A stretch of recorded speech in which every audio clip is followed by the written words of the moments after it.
Melody, and I am an ethical holistic breeder. I get a lot of people who ask, what is an ethical breeder? So I'm going to try and make this a fairly short video, just going over the main points of what is important with ethical breeding. When a person decides they're going to breed dogs, cats, whatever they're breeding, I personally breed puppies, so we breed dogs. But when a person decides they're going to breed, they have a lot of choices that they're going to make in their whole process. And an ethical breeder is one who makes choices that are made based on ethical decisions. So it's like morally founded. The decisions they make about how they breed, the decisions about how they feed their animals, the decisions about where their animals are housed and how the puppies grow up, like what kind of environment they're in, the decisions they make about what types of homes they sell their puppies to, the decisions they make as far as what kind of medical care they will or will not provide and why or why not. All of those kinds of things, all of those types of decisions are the types of things that define an ethical breeder. And of course, the definition of an ethical breeder, therefore, is going to be different from one person to the next. So I'm going to share with you what I feel to be the most important things as far as an ethical breeder. And mine will be from the perspective of an ethical holistic breeder, because that means I take a very different approach than, say, an ethical conventional breeder. So the first thing that I would say is, when you have an ethical breeder, and this is conventional or holistic, they're going to take a lot of time, they're going to spend a lot of time and money finding dogs to breed that are healthy and that don't carry genetic problems that will be passed on to their offspring. Now, there is no way for a breeder, no matter how ethical they are, to know 100% that there's nothing genetic that can be carried, because we're just kind of just getting started in the dog breeding world as far as genetics. So we can test for a lot of things, but there's new stuff coming out genetically all the time. So we do the best we can with the information we have. And just because something comes out where a dog has something doesn't necessarily mean that that genetic problem is going to be passed on to their offspring. A lot of it has to do with which dogs are bred with which. A lot of it has to do with other things that are done with the dog and the puppy. So it isn't completely genetics, but we always start with the basics. We need to know the genetics that we can about our breeding dogs, and that way we can make ethical decisions about which dogs are best to pair together to produce offspring that will be healthy and live a long life. And so we do a lot of work in that area, making sure genetically we are picking sound dogs and we are pairing them carefully so as to not pass on known genetic problems, and so as to give our puppies and our puppy buyers the chance at a good experience and a good long life for their puppy. So that's the first area. The second area I'm going to talk about is feeding. And this is a hard one. Breeders spend a lot of money feeding their dogs because they have a lot of dogs and they have a lot of puppies. It is not cheap for us. And so this is one area where I personally go above and beyond, and I spend a great deal of money on puppy food and dog food because I want mine on the absolute best food they can be on. This is because I want them to have not only food that does not have bad things added, like we don't want food coloring, we don't want different food additives. We don't want any kind of chemical food enhancers. We don't want any of that stuff that is not completely natural, wholesome food. So we don't want the bad things. We also want to make sure that the stuff that should be good and is normally good, like let's say we have a beef product, say there's a beef ingredient in the food that we're feeding our puppies, we want to make sure that that beef was sourced, number one, from an ethical source where the animals were raised well. Number two, that the animals were not fed genetically modified foods, that they were raised very clean and very pure, so that that meat is clean. Because you can go in the store and you can buy beef that is full of chemicals and full of toxins because of all the medications that were given to those cows, because of the they may have been fed grain like corn that was genetically modified and so sprayed heavily with chemicals while it was growing, and all of that passes on through the meat to your dogs. So there's, those kinds of things are really important. So we take a really good focus on the quality of the food that we use. And then we have kind of a plan for how we're going to have a really good, balanced, wholesome diet for our dogs and our puppies, so that they're getting the best nutrition and they're getting all the things they need so that their system can run really well. So feeding them is the second thing that I wanted to talk about, is just high quality food. There are breeders out there who unfortunately just feed the cheapest thing they can buy, and the cheapest thing they can buy is very unhealthy, and that is setting those poor puppies up for a lot of health problems. So that was the second thing that I wanted to go over. The third thing that I personally feel is extremely important, and this is where my holistic breeding side comes in, is that veterinary care is really important, but it needs to be primarily holistic. And not every vet who says they're a holistic vet is really natural. Many of them still very much go into the conventional care, but they just label themselves holistic. And so you got to be really careful to make sure that you have a vet that is supportive. So we have a wonderful holistic vet who is very supportive of our decisions and will support whatever we decide, provide the information, answer our questions, help us with anything we need. She's amazing. Absolutely love her. So she's great. But if we need medication, if something is happening where we've tried everything natural, everything holistic, nothing is working, we need medication, she will help us with that too. She's just supportive of whatever we decide we need. So it's just wonderful, and I love that.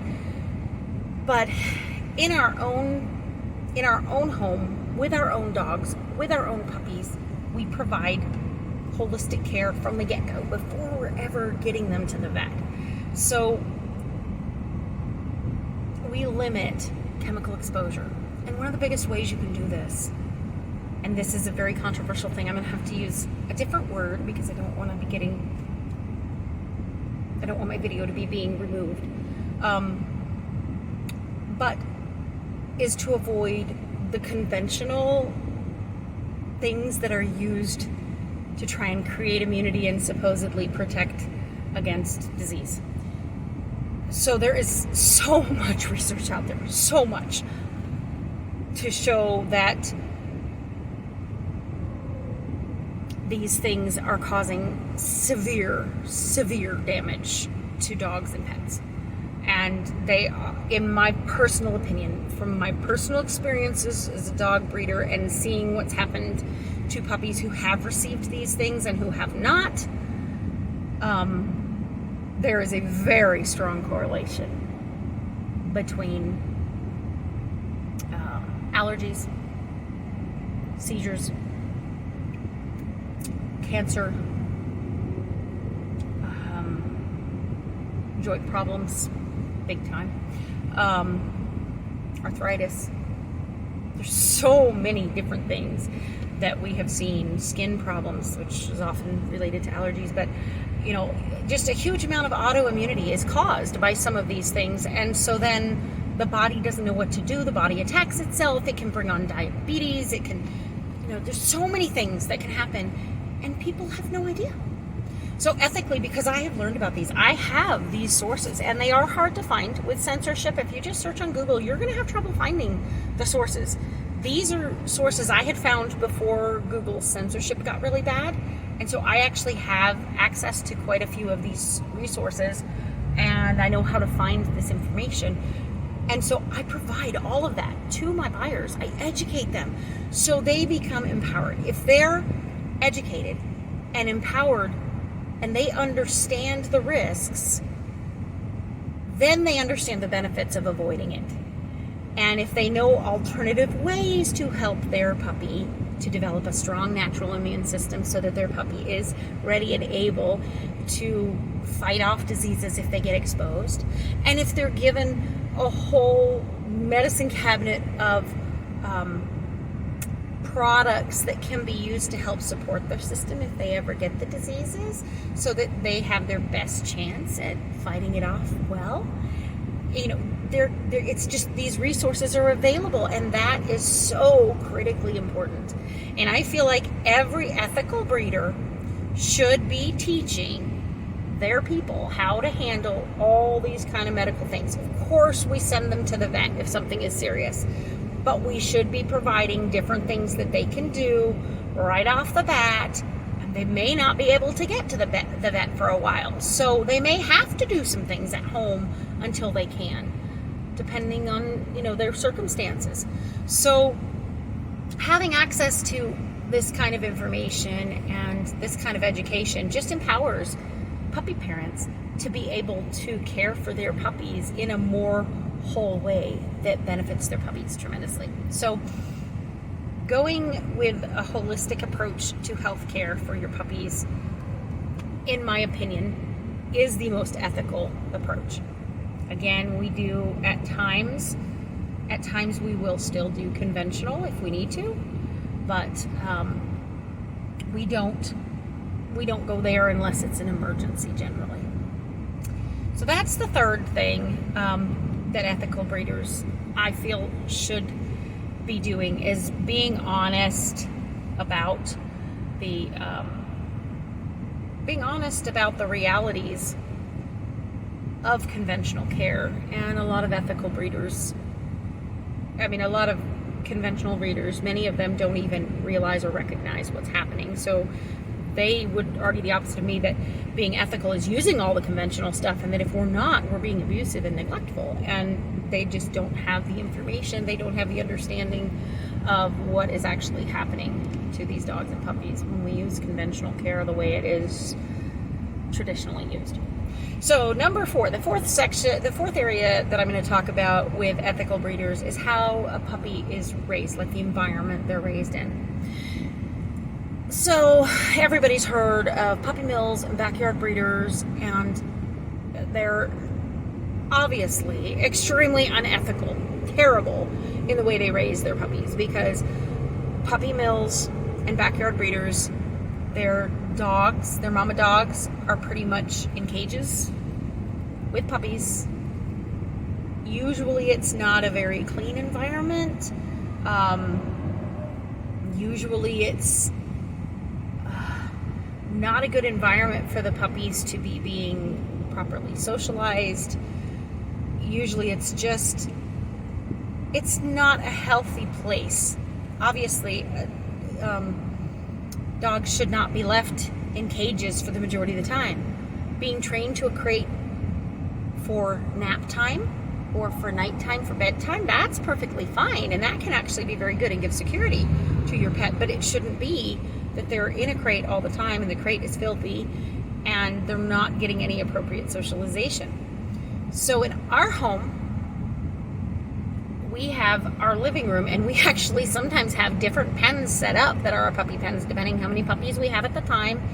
But our puppies are right there in the middle of our living room. We have a large family, so there's lots of noise, which means our puppies are hearing pots and pans, being clunked together, we use great big pots when we cook food. So, 16 quart, 24 quart pots of rice being made, and the pot gets dropped now and then. And sometimes for their socialization, we drop a pot intentionally. We might drop it by their pen a few times just so that they know that that's not something to be scared of. They're exposed to so many sounds and so many things. And then, my kids will play video games, and those video games will be played there. They hear the video games.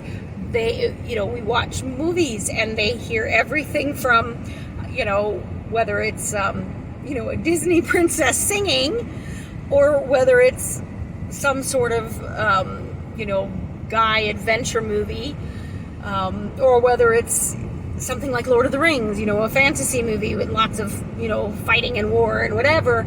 Just, they hear all of those sounds, and it's just a normal part of life to them. And ethical breeders should be providing an environment that makes their puppies early socialization such that they are very stable, very flexible, that they can handle different places, different sounds, different noises, different smells, all of that. When you leave them in a cage and they're not really given any of that extra care and attention, number one, it's just not moral. It's not right. It's like having them in prison. It's just wrong. But number two, those poor puppies are being set up to have problems with fear, anxiety, all kinds of things that may come because of being raised in this environment. And that's setting up not only the puppy for failure, but the puppy's new family. Because if their family gets them and then the puppy has all kinds of problems because they were raised this way, it's just not fair to the puppies or to the families. So that's another thing. Ethical breeders, their dogs need to have an environment that is really good, where they're getting all that kind of exposure. They're getting all sorts of things like that, so that those puppies are flexible and adjustable. They can adjust to new environments, and those puppies are ready to go on adventures and not live as fearful dogs who are afraid of everything and can't seem to adjust or settle into a new place or new environment or meeting new people. I feel like there was something else. That was the fourth thing, and I feel like there was something else I was going to talk about, and now I can't remember what it was. So the fifth thing, how we find the right homes for our puppies. So an ethical breeder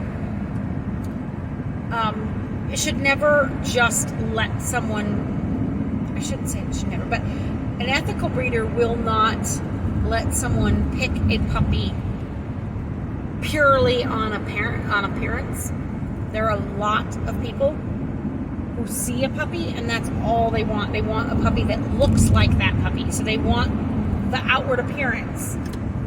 And they don't necessarily know anything about the puppy's personality, what would be best for the puppy, and whether that's a good fit for them. And so ethical breeders will go the extra step. And there's different ways that ethical breeders do this. Some of them actually completely choose the puppy for their buyers, and we do that to a certain degree. We allow people, because they're watching our videos and our different, they're seeing the pictures and watching our videos of our puppies and our parent dogs and everything, we allow them to say, like, to send us messages letting us know, what their preferences are, if they really want a marked dog, or if they really want a white dog, or, male or female, or if they'll take either. So they give us a good amount about what their preferences are, and they fill out a new owner questionnaire that tells us about their lifestyle. So we know how old they are, we know if their health is good, we know if they have other animals in the house, we know if there's going to be children involved, if this puppy is going to be exposed to children on a regular basis. We just know, a fair amount about our buyers so that we can try and make sure the puppy that goes to them is a good fit for that family. So that we do professionally matching so that the puppies and the family are in a good situation.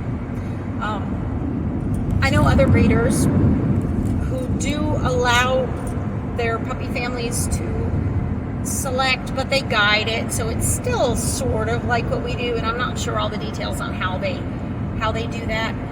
We do personality testing at 7 weeks, so we can determine the personalities of each of our puppies, and that's one of the things we take into account when we are making matches for our puppy buyers.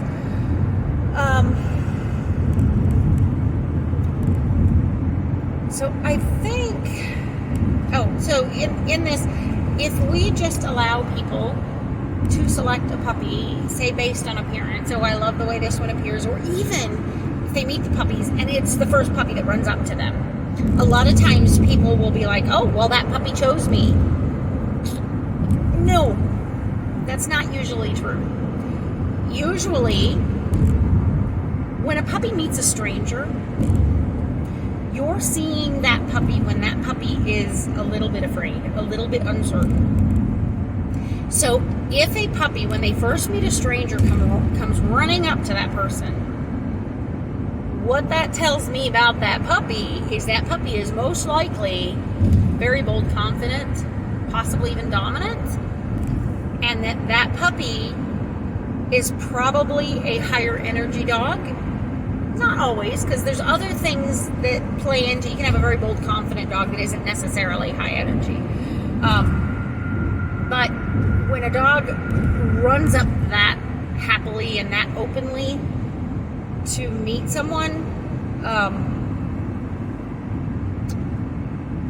that's how that dog is responding when they are a little bit afraid. So you can just imagine if that person is super excited because the dog came up to me and the dog loved me and the dog likes me,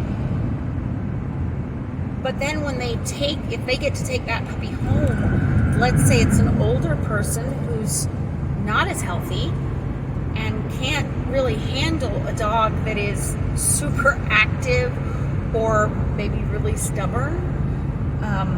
Maybe they physically cannot chase after a dog that is going to need more activity and more exercise because they have a higher activity level and they're so bold, confident, they want to go everywhere and do everything and almost hyperactive. And you put that puppy with someone because they think the puppy chose them, and then 2-3 months down the road, that buyer is just at their wit's end because this puppy is too difficult and they're having a hard time with this puppy.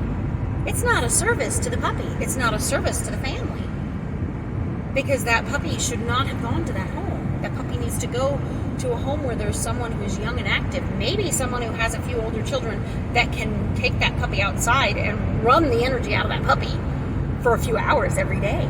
I mean, you have to consider all these things when you have a puppy going home, and that's why, personality testing, temperament testing, and then professionally matching puppies is super important. It is something that all ethical breeders should be doing. So what happens as well is you may have a puppy. Let's do that same example. Let's say this older person who is not very active met the puppies and just fell in love with the one that came running up to him or her. But there was another one that's sitting off to the side and just watching and didn't, happily come running up. That puppy might well have a sociable, friendly personality, or maybe even gentle, cooperative with social friendly. It might be in that range, which is more the type of puppy you want to send home with someone who isn't as active, generally. And so that puppy, when they're in an uncertain stage, like they're meeting a stranger for the first time, so they are uncertain of what's going on, they're a little bit afraid because this is something new, you're seeing them in that, when they're in that place. And so they seem like a shy, timid puppy, but they're not. Once they've been in their home for a while and they've settled in and they feel safe and they feel secure, you're going to see that sociable, friendly side come out. You're going to see the gentle, cooperative side come out. And they're going to come right up to you and be social butterflies and be just wonderful, but they won't be as difficult for that particular person. So ethical breeders need to be taking these things into consideration, because the last thing we want is for the puppy to end up not working out for that buyer. That's heartbreaking, because the buyer has become attached now, the puppy has become attached, and now the buyer realizes they can't handle this puppy. And so now we have to help them find a new home for this puppy, but now they're going through basically the grief of losing a loved one because they've fallen in love with this puppy, but they can't handle it and they realize it now. That's just awful. That's the last thing that a breeder should be doing. And obviously there are things beyond our control, but as breeders, we should, especially as ethical breeders, we should be taking these steps to match our puppies with homes where they are set up for success, for the people's sake and for the puppy's sake. And so that is a really important part of being an ethical breeder as well. So I hope this video has been helpful and has given you lots of information and lots to think about. But that is kind of my overview of what an ethical breeder is. Hope you have a wonderful day, and it's almost the weekend, so I hope you have a great weekend. Take care.